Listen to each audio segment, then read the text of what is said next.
My name is Robart. I live in Liverpool. I've lived here most of my life. I have 3 children and a husband. We've been coming to the library since my children were little, and I'd say that's probably close to 20 years. We started in the old DeWolf Library over on Gorham Street, and then we moved over here with the library. When they moved over into the bigger library, they had a lot more going on and a lot more programs.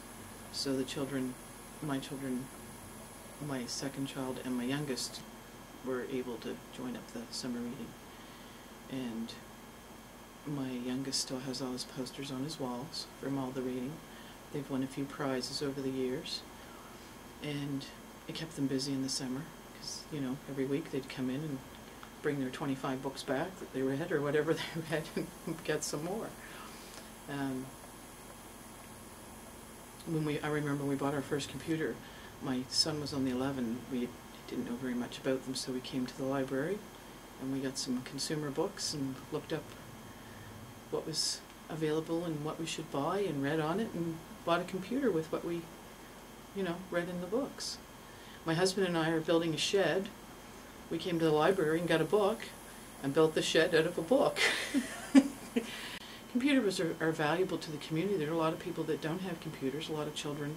I know, I work at the Wickwire in the cafeteria, and when I come in here lots of times they're just, you know, hi, how are you, because all the kids, there are a lot of children that are in here using the computers because they don't have them at home. Mm-hmm. And it kind of, I suppose, gives them some of them a place to drop in and use a computer. Maybe they don't have, you know, maybe there are lots of people at their house and they don't have access. And there are a lot of tourists in here using them.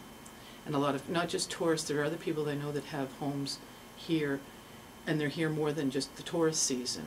And they have, you know, live other places.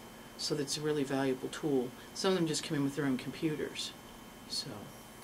And there are a lot of, I know I have a 5-year-old nephew, I know he's here all the time. They have a big, huge summer program on, and he really enjoys it. And I've been in here a couple times, and oh, they must have had 20 kids in here the other day for their reptile man, and they were all just, you know, really good programs for a lot of children that, you know, really don't have a lot to do in the summer and keeps them out of trouble. I was in last month.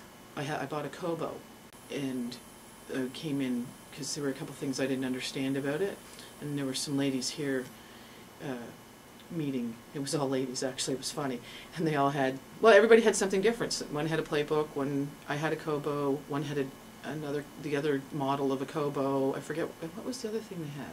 They had one of the other readers or something, e-reader or something, and yeah, so we came in and it was good. We figured out quite a few things, and I learned a couple of things that made it easier for me to work mine. So yeah, I quit smoking 8 years ago, and I started reading, and that was my way to sort of escape, I suppose.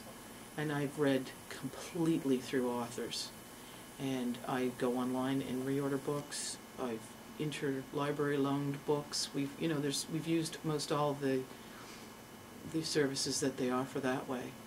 And I mean, the librarians have always been helpful. You know, somebody's always reading something that, you know, did you read this? Did you read this? This is good. And, you know, you can always find something. So, yeah, no. We've used it as much as we could. I mean, it's a great tool for, you can't afford to buy all that fiction. I mean, some people can. But there are tons and tons of people that really, you know, the only way that they're going to be able to access most books is through your local library, you know, and